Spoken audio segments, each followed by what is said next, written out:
जमीयत उलमा हिंद के कौमी सदर मौलाना सैयद अरशद मदनी और राष्ट्रीय स्वयंसेवा संघ के सरबराह मोहन भागवत के दरमियान 30 अगस्त को हुई मुलाकात ने मुल्क में अचानक सियासी सुर्खियों का बाजार गर्म कर दिया। दो मुख्तलिफ नजरियात और ख्यालात वाली तंजीम जमीयत उलमा हिंद और RSS इतने नजदीक आ जाएंगे और जमीयत के सदर मौलाना अरशद मदनी RSS चीफ मोहन भागवत से मिलने पहुंच जाएंगे, ये बात कभी किसी ने सोची भी नहीं थी। लेकिन 30 अगस्त को ऐसा ही हुआ जब मदनी की मुलाकात मोहन भागवत से हुई और इसी मुलाकात को लेकर जी मीडिया नुमाइंदे शुएब रजा ने जमीयत उलमा हिंद के कौमी सदर मौलाना सैयद अरशद मदनी से खास बातचीत की। देखिए पूरा इंटरव्यू और उसके बाद इसी मुद्दे पर होगी चर्चा। आप बने रहिए जी सलाम के साथ। कुछ ही दिन गुजरे हैं जब जमीयत उलमा हिंद के सदर मौलाना अरशद मदनी ने RSS चीफ मोहन भागवत से मुलाकात की। इस मुलाकात के बाद से ही समाजी तौर पर भी और मीडिया में भी अलग अलग तरह की चर्चाएं हो रही है। इसके अलावा भी कई ऐसे मुद्दे हैं जिन पर खुलकर मौलाना अरशद मदनी साहब बोलते रहे हैं। आज हमारे साथ बातचीत करने के लिए मौलाना अरशद मदनी खुद मौजूद है। मदनी साहब, आपका बहुत बहुत इस्तकबाल है और शुरुआत में मैं यही जानना चाहूँगा कि जो मुलाकात हुई उस दरमियान क्या बात हुई, क्योंकि आधे घंटे का वक्त था लेकिन वो मुलाकात का जो वक्त है वो 1.5 से 2 घंटे तक चला गया। हमारा कोई मकसद नहीं था। जमीयत उलमा का एक नज़रिया है, आज से नहीं बल्कि 100 साल से नज़रिया है कि हम अपने मुल्क के अंदर प्यार और मोहब्बत ही के साथ रहते चले आए हैं और बग़ैर प्यार और मोहब्बत के मुल्क के अंदर यकजहती, मुल्क के अंदर ताकत, मुल्क के अंदर अमन व अमान बाकी नहीं रहेगा। अदवार गुजरते रहे, हुकूमतें बदलती रहीं, लेकिन हमारे इस नज़रिए के अंदर कोई फ़र्क नहीं आया। हमारे ताल्लुकात सबसे हैं, BJP के लोगों से भी हैं, RSS के लोगों से भी हैं।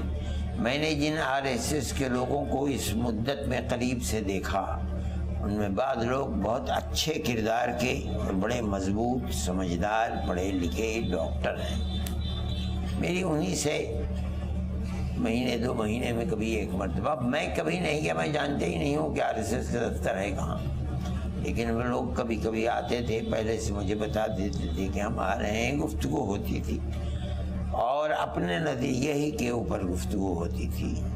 उन्हीं लोगों की तरफ से ये बात हुई कि मोहन भागवत जी से एक मरतबा मिलना चाहिए और अपने इसी मुद्दा को लेकर के बात करनी चाहिए। मैंने कहा ठीक है, मुझे तो कोई तकल्लुफ़ नहीं है और इस एतबार से भी कि वो हिंदुस्तान की सबसे बड़ी और सबसे मुनज़्ज़म पार्टी के सदर हैं, समझदार आदमी हैं। मेरी अगरचे उससे पहले कभी मुलाकात नहीं हुई थी, लेकिन जब मुलाकात हुई तो मैंने महसूस किया कि वो आदमी बहुत समझदार और जज्बाती आदमी नहीं है। मैंने उनसे यही बात रखी जो मेरा मुद्दा है और मैंने ये बात कही कि मौजूदा सूरत हाल, नफ़रत की सियासत, जिसका अलावा इसके कोई मकसद नहीं है कि अक्सरियत और अक़लियत के वोट को बिल्कुल एक तरफ करके अक्सरियत को मज़हब के नाम के ऊपर इतना मजनू बना दिया जाए कि अक़लियत के वोट की हैसियत ख़त्म हो जाए। ये सिलसिला चल रहा है, लेकिन इसके जो नताइज हैं और जिस तरीके से मुल्क के अंदर बदहाली है, बदअमनी है, इकनॉमी के एतबार से मुल्क जिधर जा रहा है, मेरे मुकाबले में आप ज़्यादा उसको समझते होंगे। मैं सिर्फ एक ही सबब समझता हूँ कि मुल्क के अंदर हम और आप मिल कर के उस भाईचारगी की तरफ जाएं जो हमारा सैकड़ों साल नहीं हज़ारों साल का वर्षा है। जब से मुलाकात हुई आपकी तब से कई तरह के कयास लगाए जा रहे हैं कि क्या क्या अभी मुकम्मल नहीं हुई। मैं ये बात बताना चाहता हूँ कि वो इससे मुत्तफिक थे, लेकिन मुसलमान ये समझता है कि BJP और RSS की बुनियाद ही मुस्लिम दुश्मनी के ऊपर है।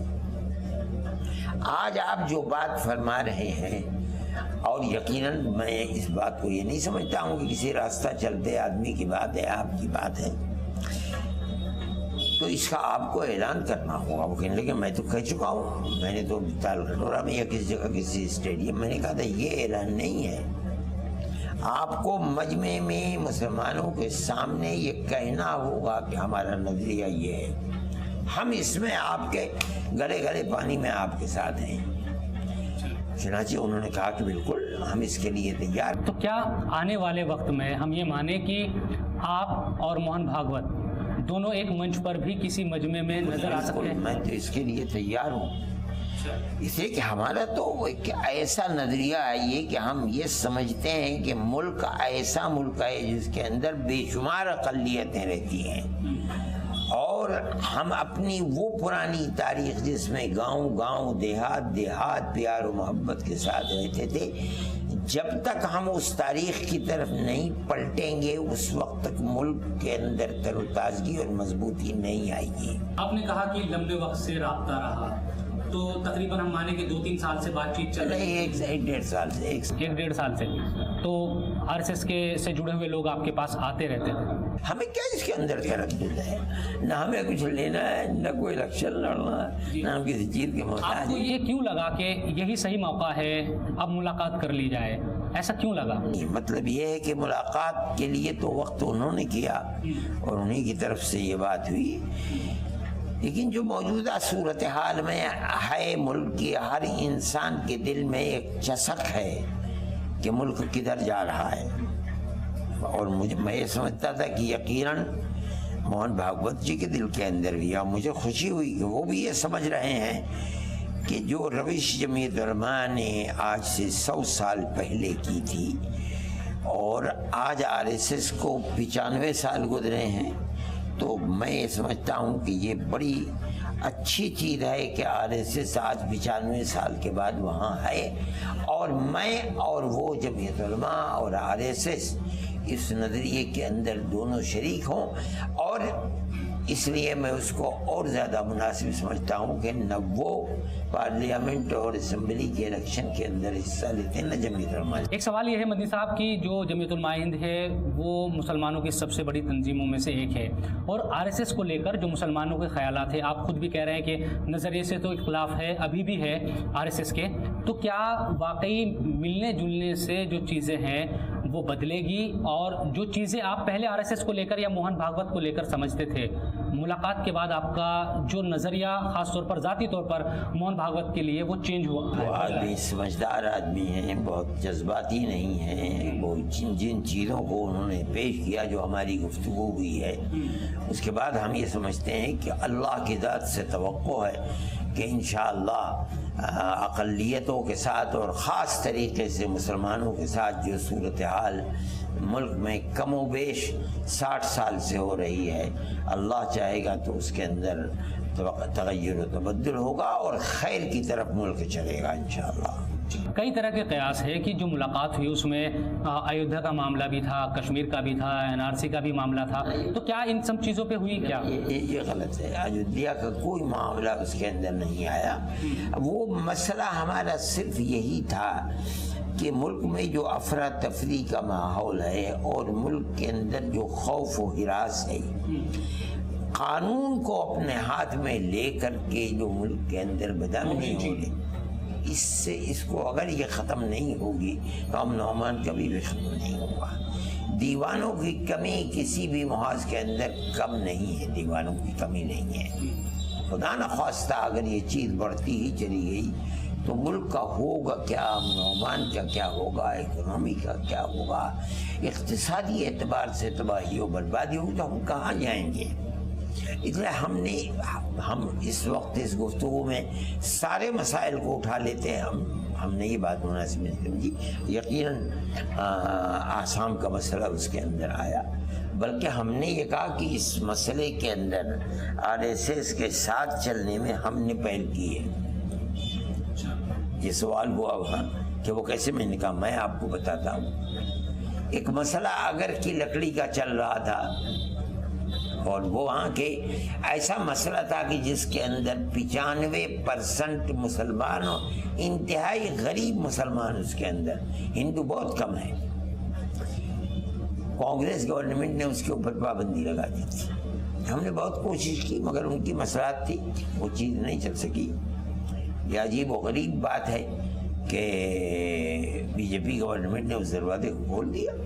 اس کا کھولنا تھا کہ لوگوں کی زندگی کے اندر جان آنے لگی غریبوں کی، तो मैंने अपने सदर को, दुबई में थे, मैंने फोन करके कहा कि आप आइए। मैंने ये वाकया उनको बताया।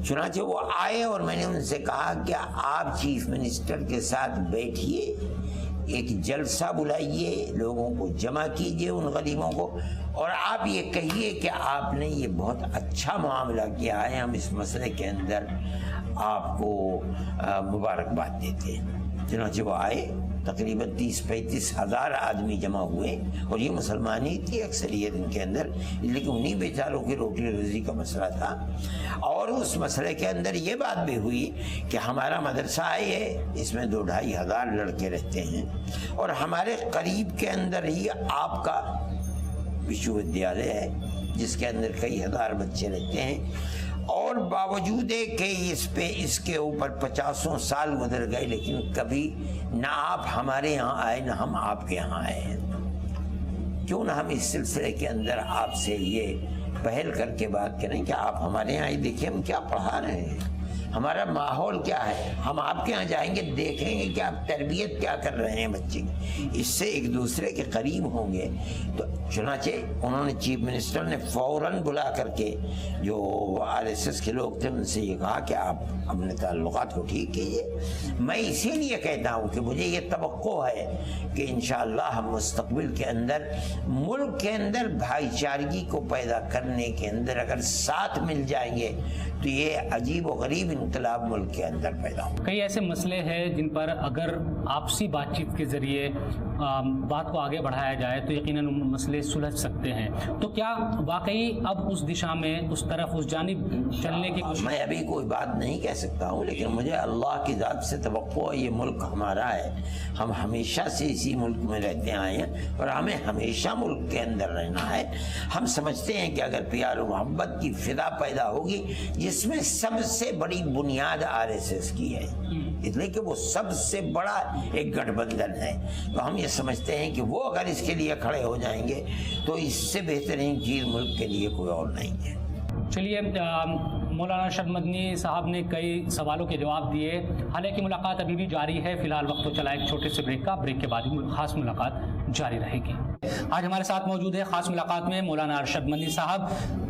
मदनी साहब, 2004 में जहाँ तक मुझे याद है कि सुदर्शन जी थे उस वक्त RSS चीफ, और असद जो मदनी साहब थे उस वक्त जमीयत के सदर थे, उन्होंने भी मुलाकात की थी। आज 2019 से अब आपने मुलाकात की है, तो बीच के जो ये साल है इनमें राब्ता क्यों टूटा? अगर वो मुलाकातें जारी रहती, राब्ता बना रहता, तो शायद कुछ नताइज और ज़्यादा अच्छे होते। मैं नहीं जानता था, मैं उस वक्त 2004 में जमीयत उलमा की सरगर्म सियासत के अंदर हिस्सेदार नहीं था। मैं यकीनन मैं मेंबर बन चुका था जमीयत उलमा की वर्किंग कमेटी का, लेकिन मेरे इल्म में ये बात नहीं थी कि भाई साहब की मुलाकात चीफ से हो चुकी है, और मेरे ख्याल में वो बात आम भी नहीं हुई थी। मेरा अपना अंदाज़ ऐसा है, अगर वो आम होती तो यकीनन वो लोगों की ज़बान के ऊपर है, तो मैं नहीं जानता था उसको। लेकिन जब मुझे ये मालूम हुआ कि भाई साहब की मुलाकात भी हो चुकी, तो मेरे इस मिलने की और मुलाकात के लिए मुझे तक़वियत हासिल हुई कि वो मेरे बुजुर्ग थे, और वो ज़ाहिर है कि जमीयत उलमा को, उसके मिजाज को मेरे मुकाबले के अंदर बहुत ज़्यादा जानने वाले थे। मैंने तो जो कुछ भी सीखा है उन्हीं की जूतियाँ सीधी करके सीखा है। वो अगर मुलाकात की, उन्होंने कतई नज़र इसके कि वो मुलाकात कामयाब हुई या नहीं, वो मुझे इससे कोई सरोकार नहीं। लेकिन बहरहाल जमीयत उलमा का ये मिजाज है कि वो अपने मसाइल को, जो कौमी मसाइल हैं, गैर सियासी मसाइल हैं, उन मसाइल के लिए RSS से बात कर सकती है। मुझे उससे तक़वियत मिली है। मैं समझता हूँ कि आज जो कुछ मैंने किया है उसके अंदर तन्हा मैं नहीं हूँ, बल्कि मेरे बुजुर्ग भी शरीक हैं। जो आपकी मुलाकात है, हालांकि कई तरह के रद्द-ए-अमल इसको लेकर आए हैं, मुस्लिम तंजीमों की तरफ से भी कुछ हिमायत भी कर रहे हैं, कुछ कभी आवाज़ मुखालफत भी कर रहे हैं, लेकिन हिमायत ज़्यादा कर रहे हैं। तो इसको कैसे देख रहे हैं कि चीज़ें बदल रही है और लोग ये सोचते हैं कि जो ताकत में भी है, या कहें कि उनके पास एक इस तरह के हालात है कि वो फैसला करने की स्थिति में है, तो कहीं ना कहीं उनके साथ मेलजोल बढ़ाने में कोई बुराई भी नहीं है? मैं ये समझता हूँ कि लोग पहले से ये चाहते थे, मुसलमान ख़ास तरीक़े के ऊपर, کہ RSS جیسی جماعت مسلمانوں کے درد کے لیے مداوا بن سکتی ہے، لیکن مسلمان یہ سمجھتا تھا کہ جو کچھ اس کی سیاست ہے اس سیاست کے ہوتے ہوئے اسے توقع نہیں ہے کہ مسلمان کے لیے اس سے کوئی لابھ اور فائدے کی شکل ہو سکے گی۔ آج اگر RSS خود یہ بات کہتی ہے کہ ہندو مسلم اتحاد کا ہونا ملک کے لیے مستقبل کو سنوارنے کے لیے ضروری ہے، تو مجھ سے جتنے لوگوں کی بات ہوئی ہے ان کو تو خوشی کے مارے جوش کے اندر ہے کہ بھئی تم نے یہ قدم اٹھایا، یعنی وہ یہ سمجھ رہے ہیں کہ ہمارے درد کی دوا یہ ثابت ہو سکتی ہے چیز، اور اس سے زیادہ بہتر کوئی چیز دوسری نہیں ہے جس بات کو ہم تنہا کہتے ہیں۔ اگر ہمارے ساتھ ہندوؤں کا ایک پڑھا لکھا اور بہترین طبقہ ساتھ آ جاتا، ہماری آواز کے اندر طاقت پیدا ہو جائے گی، اور یقیناً وہ مسلم اقلیت کے لیے خاص طور پر اور دیگر اقلیتوں کے لیے عام طور پر ملک کے اندر بہترین اس مستقبل کی نشاندہی کرنے تو ہم یہ امید کریں کہ 2004 کے بعد جو رابطہ ٹوٹا تھا اب وہ جڑا ہے، اب آگے نہیں ٹوٹے گا انشاءاللہ اللہ چاہے گا تو نہیں ٹوٹے گا۔ کارکرم وغیرہ جو پروگرام نہیں، بلکہ میں آپ کو بتاتا ہوں کہ بھاگوت جی نے وہیں بیٹھے بیٹھے یہ بات ایک صاحب کو بلایا، اور جو بڑے اہم آدمی تھے، ہاں ہمیں جانکاری ملی ہے جی، اور بیٹھال کر کے مجھ سے کہا کہ اب میرے اور آپ کے درمیان میں یہ واسطہ رہیں گے۔ یہ بہت اچھی بات ہے، میری ابھی تک ان سے ملاقات، لیکن عن قریب انشاءاللہ ملاقات ہوگی اور بیٹھک ہوگی اور ہم بیٹھ کے بات کریں گے۔ چلیے امید کریں گے کہ جو بھی ہو بہتر ہو۔ اب ایک دوسرے موضوع پر بات کرتے ہیں۔ NRC کا ایک جو موضوع ہے، آپ نے دیکھا کہ 19 لاکھ لوگ لسٹ سے باہر ہو گئے۔ آپ کیونکہ سپریم کورٹ میں بھی مقدمہ اس سلسلے میں لڑتے رہے ہیں، اس کو کیسے دیکھتے ہیں؟ حالانکہ ابھی جو دروازے ہیں وہ کھلے ہوئے ہیں قانونی طور پر۔ بہت اچھی چیز ہے، میں یہ کہتا ہوں کہ یہ ہماری اور آسام کے لوگوں کی خوش قسمتی کی بات ہے کہ سپریم کورٹ میں جو بینچ ہے جو بات چیت سن رہی ہے اس نے ہمارا 100% نہیں 125% ہماری مدد کی ہے، اور وہ برابر مظلوم ہندو اور مسلمانوں کے لیے صحیح رخ کے اوپر برابر فیصلے کرتی رہی۔ اگر وہ چیز نہ ہوتی تو آج جو 20 لاکھ کی تعداد ہے یہ تعداد بڑھ کر 70-80 لاکھ تک پہنچتی، اور اسی سے ہم ڈرتے تھے۔ اللہ کا شکر ہے بہت ہو گیا۔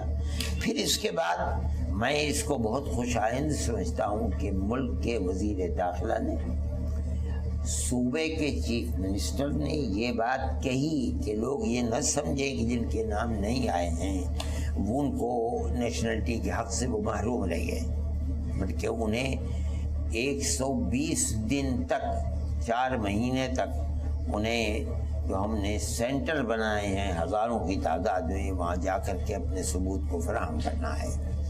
پھر بھی دروازے بند نہیں ہیں، اگر آپ وہاں سے ناکام ہو جاتے ہیں تو آپ ہائی کورٹ جائیے، وہاں سے بھی اگر ناکام ہو جاتے ہیں تو آپ سپریم کورٹ جائیے۔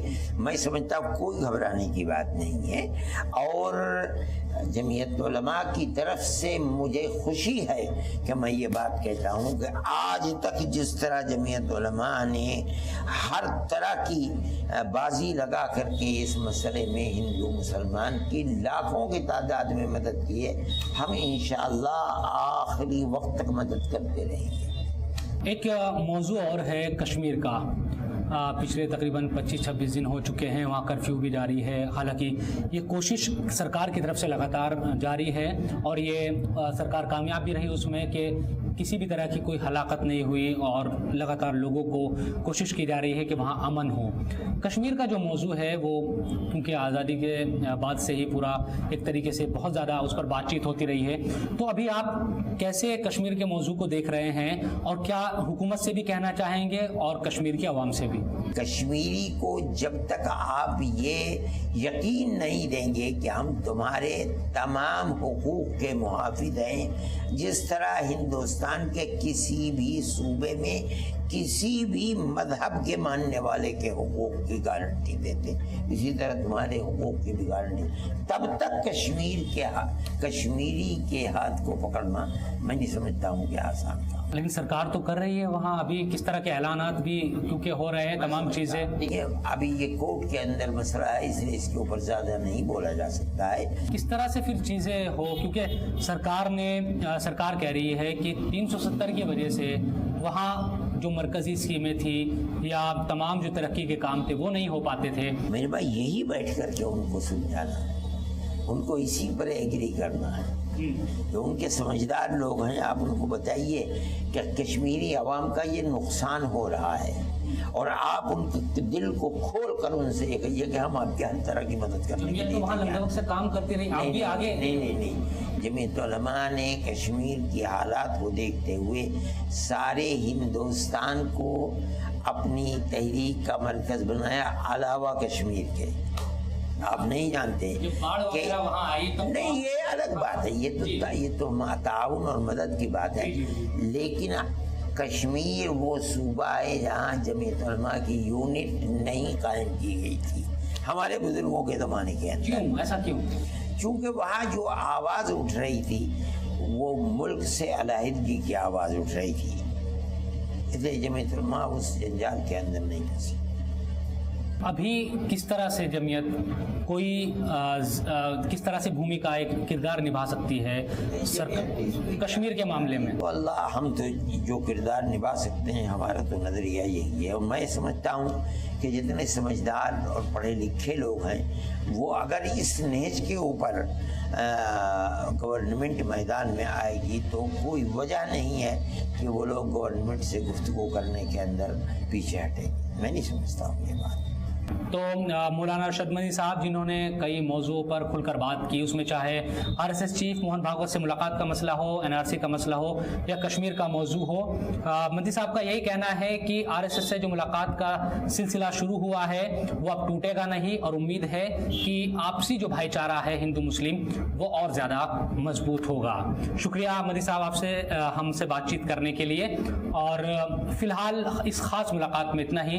ताज़ा तरीन खबरों के लिए जुड़े रहिए हमारे साथ।